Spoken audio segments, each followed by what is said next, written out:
amazing. Todd Snyder, the beer run. Nothing spells a beer run like the weekend. Am I right on that? You're right. Friday. Atta, baby. It's the Bob and Tom Show. We are in the O'Reilly Auto Parts studios. Christy Lee at the Silac Insurance News Desk. Hi, Chick. Hi there. There's Pat Godwin. Hello, Chick. Hello. Pat fell earlier. We'll get the update. He's okay now, though. You fell? He fell down in my room, yeah. right down to the ground. There's Jeff Oskey. Hey, Break a buddy. Josh Arnold is gone. We wish him well. I'm Chick McKee. I don't know how those rumors get started. Hello, Tom. How are you? The man is fishing. He's in a fishing competition. Tournament. He almost misses as much work as I do. On Lake of the Ozarks. He's having some fun, I hope. Yeah, he caught a 2-pounder yesterday. He did. Oh, wow. Playing grab ass with his brothers. That's what he's doing. Caught a 2-pounder. Is that in the... Well, That's not going to win. 3 more pounds or 4 Oh, more. what? This is bass fishing? Yes. What's the likely weight of a winner? Like 20, 30 5 or pounds? 7. 6. What'd you say, 7. 20 pounds? 20, 30 pounds? No. Yeah, I don't know that's about right. that. Yeah, that's a golden retriever. A small one. Okay, good to know. We wish Josh the best, certainly. And Pat, let's limit falling on our staff. Yeah, I fell we're before. already down. What the hell? We're down 1. Tripped over the guitar strap. A quick update. I did see Ace again yesterday. Okay. Who's And Ace. Ah. He's resting. He's recovering from a couple of things. We'll keep you up to date. Ace, if you're listening, go back to sleep. He's got to get some rest. Yeah, And are you going over there to see him today, Chris? I am. Okay. Can you take my razor? Again with you, and I don't know that he wants Last to I don't shave. think to worry he. about. I don't think he cares if he shaves or not. I don't and think he does either. I'm No, very concerned that you're so worried about it. He looks like Grady from Sanford and Son. I kind of like it. You like the beard? I kind of like it. He looks like Brady from Sanford. His nurse yesterday, the first words out of her mouth after she said, "Oh, you're a friend of Ace's," she goes, "Man, he's got great hair, doesn't he?" I go, "Yes." Yeah, thanks, lady. She said he has a lot of friends. Yeah, a lot of people visited yesterday. Okay, so we'll keep you informed as to the progress of Ace. Again, Pat, no more falling. Yeah, no kidding. Got a nice letter, Pat, about your album Hotel Pool. Yeah. Oh, they Yeah. want a refund? They want to talk to the management? What's the problem? They're enjoying it very much. It is out there. Oh, it was a compliment. Okay. Yeah. I had it all wrong. I believe it was mentioning the song "Smells Like Weed." Yeah, they're starting to play that. Car wash. We haven't. Car wash smells like weed. Boy, I don't know when everything smells like weed. I don't know when it started, but every time now it smells like weed, which is fine. I don't. Do you That's think fine. birds actually go after cars they know have been out of the car wash 10 minutes? Oh, Oh, Absolutely. Yeah. They target you. and if you want to, you don't have to watch. You don't have to watch television weather to know when it's going to rain. Just ask me what day my white dogs are getting groomed. yeah. That's the day it's going to rain. Yeah. But yeah. That's really not a surprise that your dogs are white. Oh, I've had a number of dogs in my life. I've had Not at all. a lot of golden retrievers. Golden, though, right? Yeah, they vary in color from sort See- of blonde to gold. I've said this a million times. As much as you hear me, Tom and I bickering, he's given me amazing advice over the years. Right up in the top 3 is, dude, calm down and get a dog. And he was correct. It works. But I don't care for the English cream Goldens. Golden retrievers are Are golden. golden, not English cream. If you're listening, sweet girl, if you're listening, sweet boy, you're fine. Everyone loves you. How many? You have 2 English or 3 English creams? No, I've also got a little miniature little guy. Oh, One of my girls wanted a smaller dog. You have So. a doodle. Yes, and he's mostly poodle, and he's extraordinarily smart. yeah. I mean, it's just unbelievable how bright this dog is. I put my Aussie. We argue constantly. Yep. You ever get that with a dog? We're gonna go out now. I don't want to go. What do you mean you don't want to go? Yeah, it's raining. I'm not going out there. Yeah. What's for dinner? No, I don't want that. I want filet mignon. Get off the couch. What? No, it's comfortable. I saw. I want a cheeseburger, no lettuce. There's a Will Ferrell bit, and you know my Will Ferrell. A little goes a long way. right. But there's a where he is a condescending dog trainer. He tries to shame his dog. Oh no, that's okay, Ralph. You sit on the cream-colored sofa. That's fine. Yeah, and go ahead and go to the bathroom there. You notice that no one else does that, though, do they? Aren't you ashamed? Yeah, it's really good. You ever had a dog that if you gave a dog, say, a Big Mac, he could somehow eat the Big Mac and spit the lettuce out in a matter of seconds. It's really quite amazing how they separate it in their mouth. Though. Oh, yeah. God. Oh, the pill pocket thing is. Yeah, they can spit a pill out no matter what. Wrap it up in the cheese and. Yeah, I've gotten to the point now. I do the lean the head back, open the mouth, heave it in, shut the jaws, and then see what happens. Sometimes they still. Okay. We have some interesting animal news coming up today. Of course, as always, lots of great letters. I should point out, if you want to get a hold of us, it's real simple. Bob and Tom at bobandtom.com. Spell it out, BOBANDTOM. Any topic is fine. We'd love to hear from you. Perhaps, Pat, you could play your Smells Like Weed song. Love to. It is interesting. There are certain places you tend to smell a lot of Hotels a lot of weed. Hotels? Cars, yeah. Parking garages. And I was at the hospital yesterday, and you go into park. I remember if it wasn't very cold, but sometimes when it's really cold, you go to park at the hospital. You walk into it's one of those big garage things, and you see someone's lights on. Oh, yeah, you're pulling in. I can park right there, and you stop, and then you realize, oh, they're in the car smoking.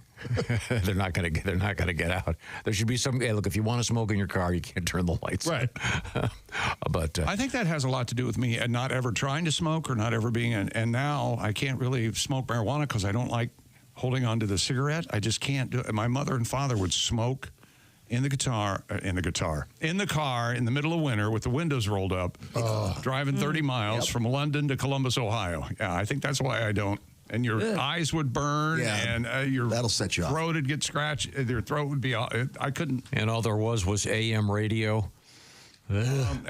Country radio at the time, WMNI, Columbus, Ohio, and they'd play the best from Tammy Wynette.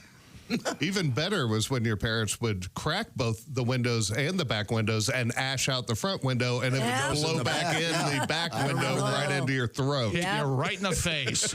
We were on a road trip to. They'd open the wing. That's right. The wing window, and it would be the pitch was just high enough to eliminate all the music. Oh, hey, here's a good song. All of a sudden, the phenomenon of the ash going out the one window into the other reminds me. We were on a bus trip in high school to a very fine museum in Pittsburgh, and. Two things. One, our star quarterback was terrified of bridges and had to have the coach sit next to him and kite his face whenever we hit a bridge. Oh, my God. He must have been. I'm not kidding. He must have been very good. But the best part was a guy puked out the window. And my friend Richard was about 6 windows back. And woof, the old boomerang vomit. Hope you're enjoying your breakfast. Should we just start with a real quick letter?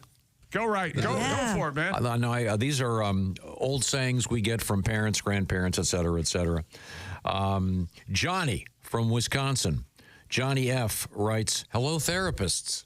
Oh, boy, if we're doing therapy, you're going to need some very heavy meds. Well, I can't help you with your problems. Try this Thorazine. My dad would say, if regarding someone who wasn't particularly sharp, they couldn't organize an orgy at a horror house. I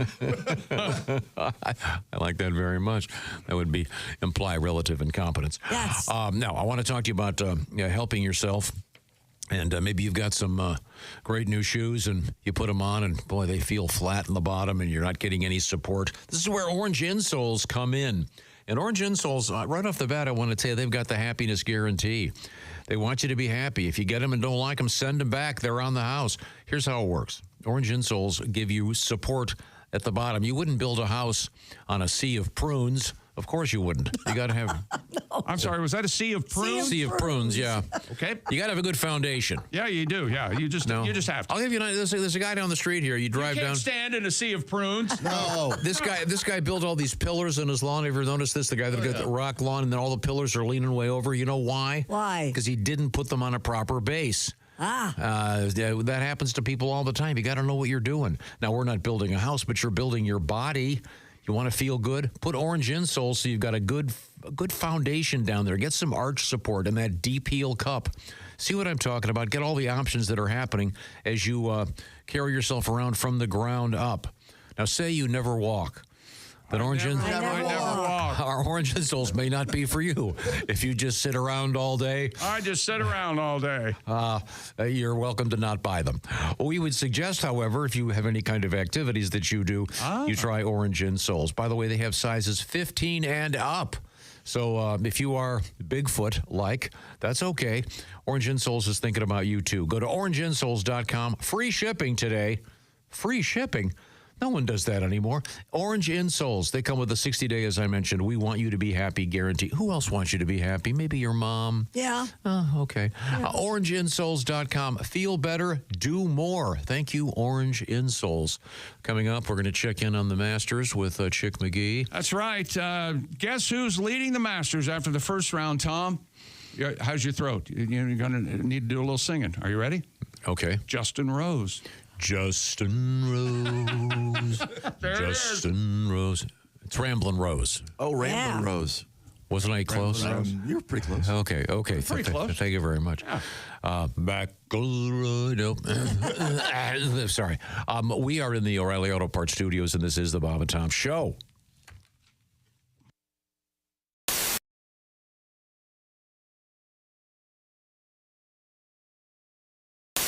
There's a lady in my apartment complex that is a nudist. Oh, and is that right? Yeah. And You told me about her. she told me about naked pickleball, and I thought that was fascinating. So I wrote a song called Naked Pickleball. Pickleball, naked pickleball. Fun in the summer, nippy in the fall, playing pickleball. Naked pickleball with Esther, Clem, and Betty and Saul. Oh, boobs are flopping, knees are bruised, hips replaced, and backs are fused. Saul's sack is waving in the breeze. Took one to the nuts and fell to his knees. Playing pickleball, naked pickleball. Better use wipes in the bathroom stall. Playing pickleball. When nature calls, try not to dribble on your pickling balls. Flapping parts in private places. Esther's hoo-has in your faces. Incontinence and eventuality. Now we need to clean up on court 3. Oh, no. Playing pickleball. Naked pickleball. Clem's micro dickle is mighty small. Playing pickleball. Naked pickleball. Oh, try not to fall on your pickling balls. Yes, try not to fall on your pickling balls. Yeah. Woo! Very good. Very good. Very good. Hi, Christy Lee here. How would you like to go on vacation with me? No, seriously. Join me September 28th on a journey through the lovely landscapes of England, Scotland, and Wales with Collette. We'll travel through the charming countryside and also experience the historic cities of London and Edinburgh. Experience the best of Britain's rolling countryside and bustling cities rich in history and culture. We'll see the iconic landmarks of London. Visit the storybook villages of Oxford, Chester, and Shakespeare's Stratford-upon-Avon. We'll behold regal jewels of Edinburgh's castle and visit the medieval walls of York. This and so much more. The best part? Collette makes travel easy, including flights, meals, hotels, sightseeing, and local experiences. It's all planned for you. You can just sit back and have the time of your life. Don't miss your chance to see Britain with me. This is going to be a great group and an amazing trip. I already know we're going to have so much fun. Call Collette at 800-581-8942 or visit bobandtom.com to learn more. Don't miss out. Call Collette at 800-581-8942.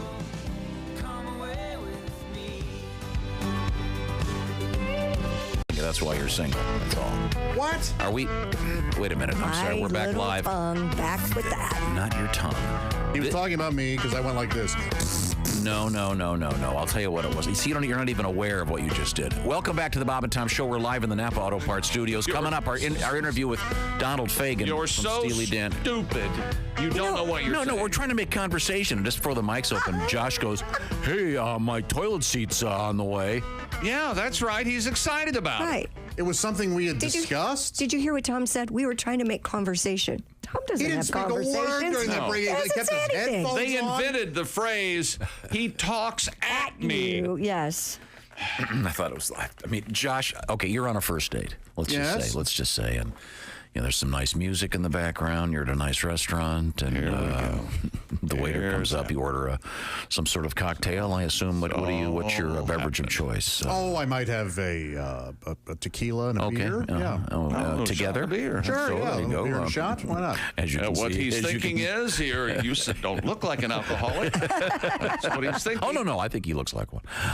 And then Farthest from the truth, but go ahead. And then this young lady orders something, and then you say, as a conversation starter, hey, my new toilet seats. I just got a thing from Amazon. It's on the way. And then she goes, Yeah, I'm sure that's what you would do. Waiter, could I get an Uber? I've got to get out of here. I have a thing. My God, the way your brain operates. I know, it's amazing, Fascinating. isn't it? So your new Okay. toilet seat, something you want to tell us why? Well, we were talking because I'm tired of my vacuum cleaner, and Christy and I were talking about vacuum, and I'm going to order the one she has. Yeah, you're and replacing your vacuum. I love my I'm vacuum. tired of mine. And so to enter the conversation, you said, wow, that's really interesting. Hey, my toilet seat's on the way. Because the other day I hang on. mentioned Just that I talked broke about it. Josh, I love you, but I think he might be right. Fair enough. I'm just saying it's kind of a conversation killer, really. I knew we only had 4 seconds left in the break. It's kind of a funny thing. I thought I would. Yes. You know what? I thought I was bringing up a topic that you would enjoy. You know, I discussing. get Josh. I know what he was trying to do. Okay, sir, I didn't understand. I hate you. Ladies and gentlemen, it took just over a year, but about 6 months longer than I had in the pool, but it finally happened. No, you had the under. I would have taken the under too. Josh now openly hates Tom. I had the under myself. Congratulations. But that wasn't. They said I couldn't play because I could violate.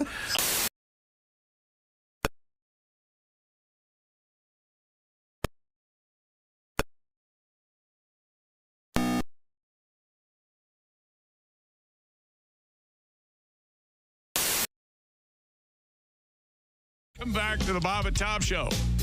Christy Lee at the Silac Insurance News Desk. Hi. There's Pat Godwin. Hello. Jeff Oskey joins us. Salute. Do what? A salute. Okay. I'm Chick McGee at the OrangeInsoles.com sports desk. Josh Arnold is gone. Hi, Tom. How are you? He's fishing. He's in a tournament, Lake of the Ozarks. And wouldn't it be great if he won? It's a lot of money. Yeah, it would be awesome if he won. Can that be my lock of the week? That he won't win? Well, I mean, there's got to be some kind of Rude. some kind just of saying. odds on this. I mean, it's setting, but if he did win, and it was my lock of the week, people lose their minds. No, your favorite football club, of course, is The Washington football team, yes. NFL, they call them Commanders. If you were to bet $100 on them winning next season's Super Bowl, what would that pay off? I'm not exactly sure, actually. It'd be a pretty big payday, wouldn't it? It would be, I would imagine it's something like 5,000 to 1, something of that nature. much? Oh, yeah. Wow. Oh, it'd be an interesting bet. Here we go. Hang on. NFL championship. Let's see. The Eagles, Ravens, Bills, Chiefs, Lions, Rams are all your favorites. Right at Washington is plus. Hang on. Let me get in here. 1,900. So that means you bet $100, you get 1,800 back. 1,900 back. So, okay. Yeah. So you're going to do that? No, I don't think so. Why would I do that? It'd make it more fun to root for them. We have some letters we have to get to. I did it one year, and I think they were 4 and 12. Never mind. Go ahead. We have some very good letters. Now, we have, I guess I'll close the books on this topic because I know everyone else is sick of it. But we've been discussing. Driver's ed?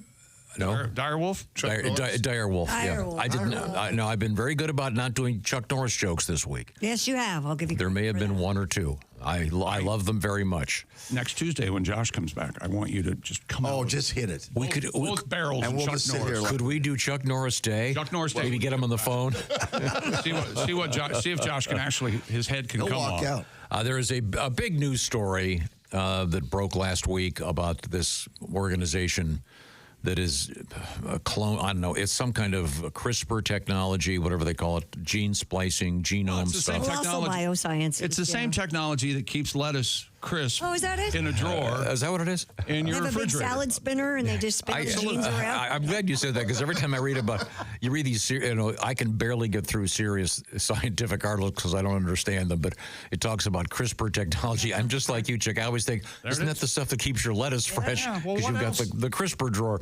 Yep. In any event, it's some very high-tech biology stuff. But they're the ones that created the little furry mice. Yes. On the way to trying to create a woolly mammoth.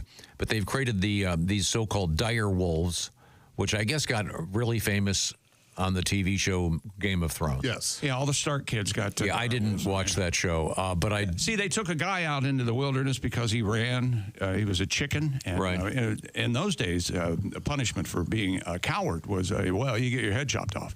So they were chopping this guy's head off, and they found these baby direwolves. And there were like as many as, I think there were 3 or 4 because of 3 or 4 Stark kids, maybe 4 or 5 Stark kids. I forget how many were. So they matched the direwolves up with all the Stark kids. Did the wolves attack them? No. They protect them. They protect them. Oh. But the bond was strong with Okay, the direwolves. but apparently a direwolf was significantly larger than a contemporary wolf. But this company is, through whatever this technology is, they've created 3 new ones, sort of. But they're not. It gets a little. If you want to know about it, the New Yorker has a big article about it this week. Anyway, I of course identified direwolf with the song from the Grateful Dead called Direwolf. Yeah.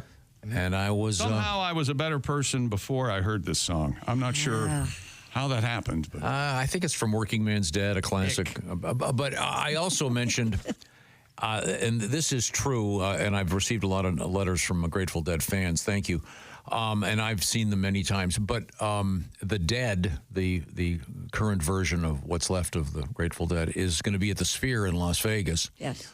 We have news about the Sphere coming up today on this show in a different context. But I bring it up because the Grateful Dead, I read this last week. This is not a joke. They are releasing a massive compact disc set, the old boxed sets. Oh, of course, yeah. Well, they're still doing those, and I'm not joking. They are releasing an 80-disc box set. What's that set you back?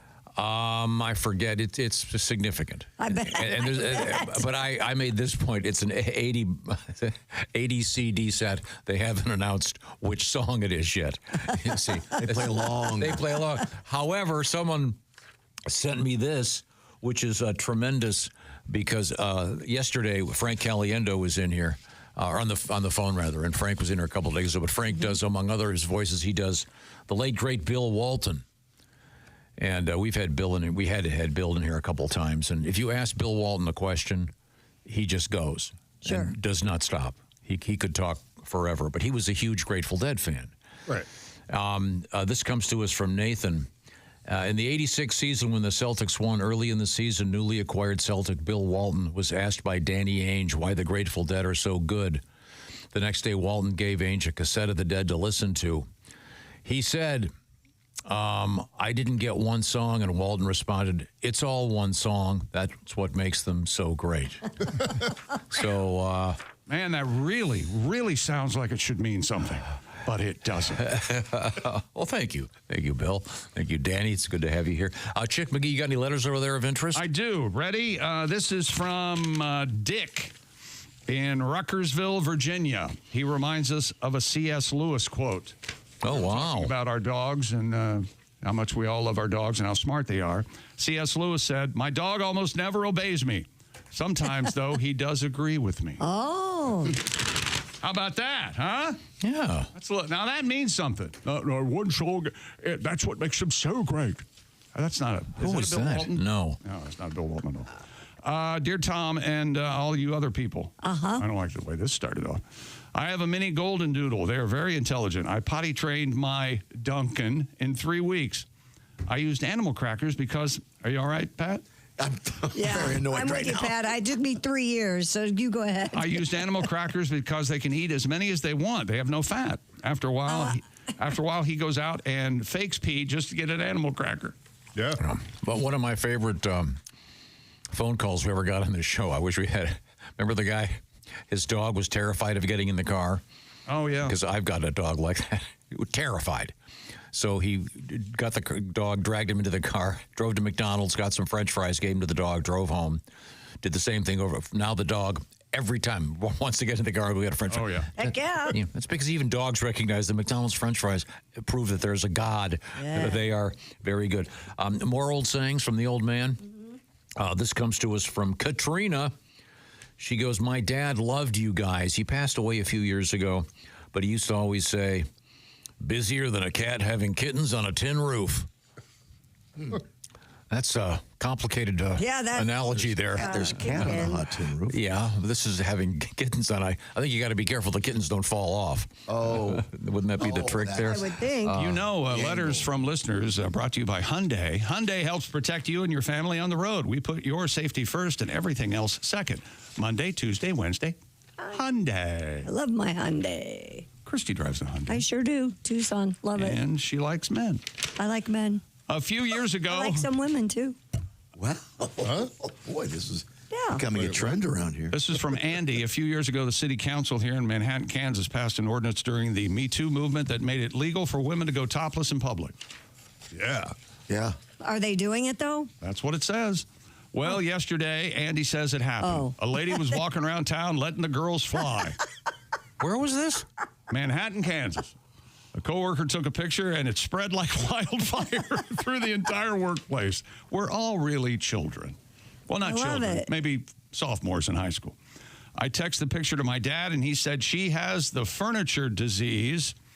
I was confused what he meant by that. He said her chest is in her drawers. I like that. Furniture disease. Welcome to the show. If you're just joining us, this is the Bob and Tom Show. Thanks for being here. We're coming to you from the O'Reilly Auto Parts Studios. We'll be checking in with Chick McGee at the Orange Insoles Sports Desk momentarily. We had the list yesterday. Uber, every year, the ride company, they announce what objects and things are left in vehicles. It's kind of a fun list every year. This is from an Uber driver, WJ. He writes, one night I picked up 3 guys from a local bar. They were celebrating the fact that one of them was getting married the next day, and they told me all about it. They were my last ride. While I was gassing up, I checked my back seat for trash. I found a wallet and a ring in a box. Oh, no. The driver's license was from out of state, and there was no address on it. So the next morning, I went around and found a church where the guy was getting married. The guys weren't there, but the bride-to-be was. I left the stuff with her. I wish I could have stayed to hear the conversation when he showed up. Driver's license and no address on the How's that I one? wonder what state that is. Yeah. Huh. That's interesting. By the way, speaking of that, public service announcement, the clock is ticking on the... what are they calling it? The star on your driver's license thing? The real ID. Yep. The real ID. If you don't have May one 5th, of those, I think, yeah. if you don't have one of those, you can't get into a federal building or get on an airplane. A commercial airplane flight. And I heard you can if you have a passport. Yeah, passport, yeah. oh, okay. Well, you're an idiot if you don't have one. But But if you have a He's not passport, talking to you. He just means in if you general. have a passport, it's infinitely easier to get your real ID, and that's it's one of the components. It's one of the things you The need. 18 things they require. Yeah. No, usually now they've made it easier. You only need a semen stain from the lieutenant governor now. true. And The license bureau. Sometimes I just go over there and sit and talk with people. It's a lovely place. It's they're great. But I'm just saying. You pack a lunch. You're there it's for gotten a weeks. lot better. Sure, but For me to get it took me all day. Well, you and Pat are everything. cut we had from to the leave. same cloth, okay? This kind of stuff. I had to have something that proved my address, No, and I don't get mail at my house, so I had to forge a document, and it's all good now. You love forging documents. Came back here and forged it. It was a blast. Oh, my God. It's amazing. By himself. You had an art director help you. Of course. He had a pen and everything. Oh, it was beautiful. Yeah. White out. He has a whole system. Fake I was logos. complaining about.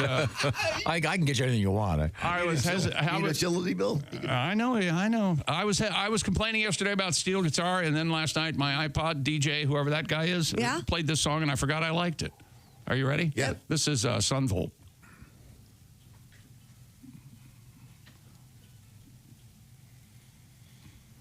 when I was just a little bitty kid. When I did. This is nice. Isn't that good? But it's not a pedal steel. Well, as close as I get. I'm at home.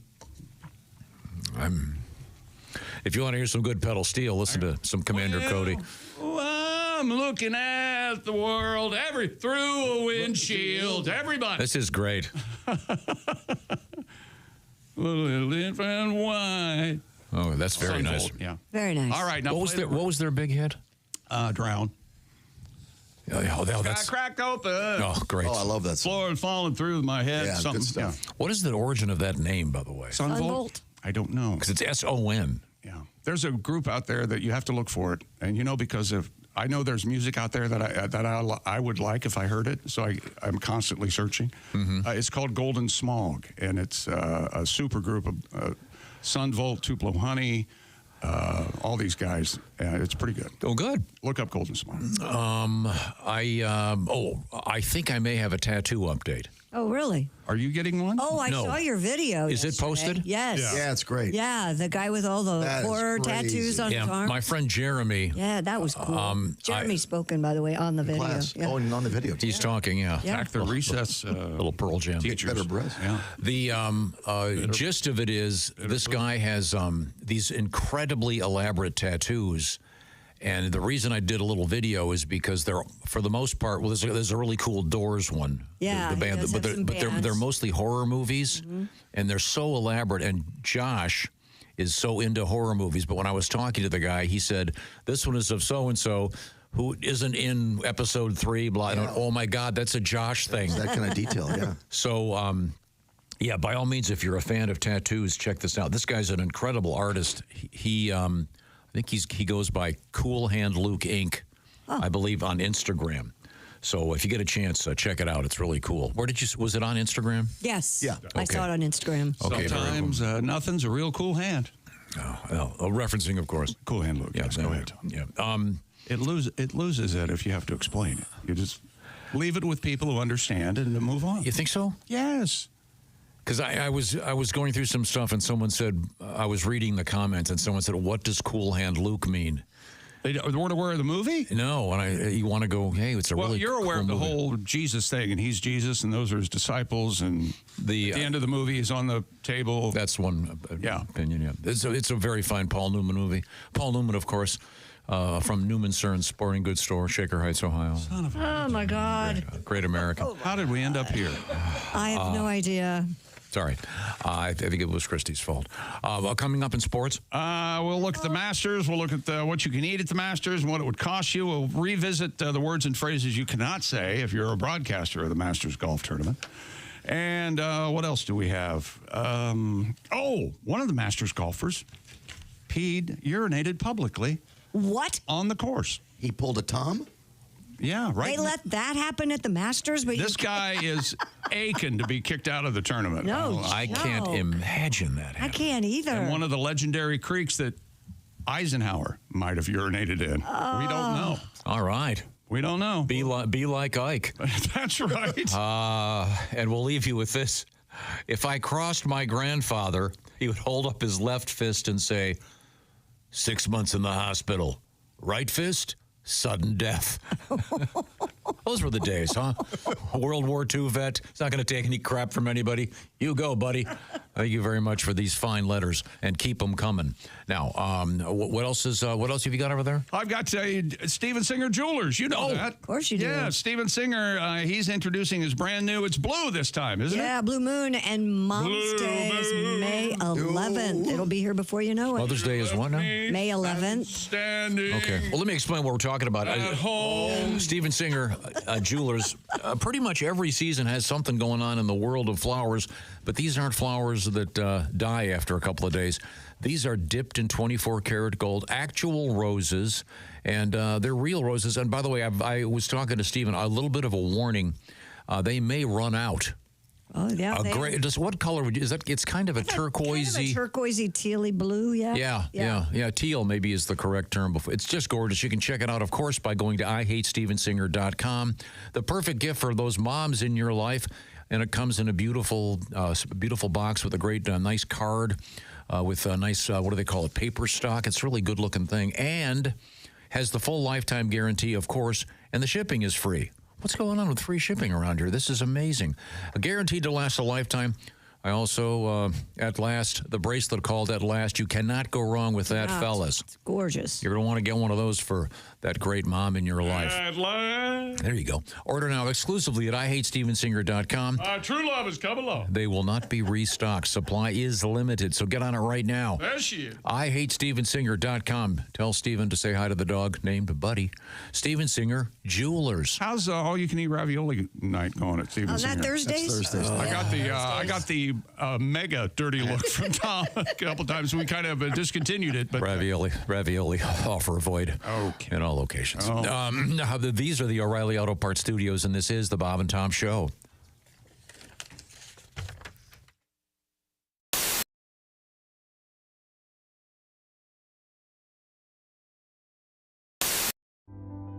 There's no easy way to say this, so I'm just gonna say it. Kay, it's over. We have to break up. I'm breaking up with you. I have met somebody else. It's just better for me. Java House, peel and pour pods. I mean, you peel, all right? You pour the Java House cold brew into a cup of hot water, and in less than 10 seconds, voila. Amazingly smooth, barista quality. You don't have this. And you're a lot of work. Frankly, it shouldn't be this much work. I've stuck by you, you know that. When you were broke, it's not easy to say, but I just have to tell you, you're gross. Java House offers me so much more, not just coffee, teas, energy drinks. I appreciate you taking this as well as you are. I was worried you'd be all steamed up about this. That's disappointing. Perhaps I gave you too much credit. It's over, and I'm keeping the cats.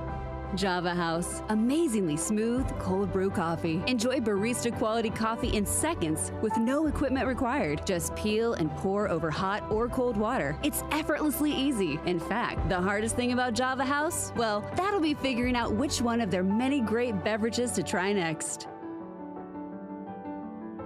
You don't have to watch this.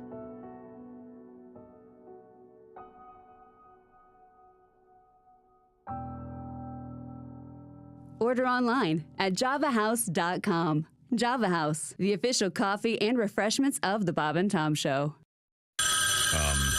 Wait a second. I'll get that. Hello, Bob and Tom Show. Bob and Tom, it's Kenny Tarmac. Kenny. Hey, Shooter, I'd love to say we just landed, but I'm still driving. I know. Like I said yesterday, with all these spring breakers clogging up the airlines, I rented a car, making the most of my wizard number, but it's fair to say I've had my fill of Zone 4 people. I know. I just crossed over into IL from IN, and for once I didn't have to do a touch-and-go at ORD first. Oh, nice. I'm at a truck stop, and like most road dogs, I had to re-up on my supply of sugar-free Celsius and veggie straws, and I'd be giving anything to be in the Sky Club about right now, but unfortunately, my rental car has a nail in the tire. Yeah, I got to find a place to get my tire fixed. Yeah. I'll take a bird strike any day over this, but this is really going to set me back. Bob and Tom, hang on a sec. Let me ask this trucker if he knows a place to get my flat fixed around here. Okay. Excuse me, sir. I found myself in a predicament. My right front is low. Picked up a nail. Would you happen to know a reputable tire place around these parts? Oh, you've definitely got yourself a flat there. That's going to turn into a roll down occasion. Probably won't attend to it. That's why I roll on Goodyear tires. I don't use those commie brands. I wouldn't put those on a moped, but if you can make it up to Pete's Tire Center, you're only 2 miles away. I think it sounds good. Yeah, I'll try to find Pete's. What you want to do is take a left out of here. You're going to go maybe a mile and a half on the south side of the road. You're going to see a sign for Joe Gin Spa. Now, if you can't make it all the way to Pete's, be sure to stop in there.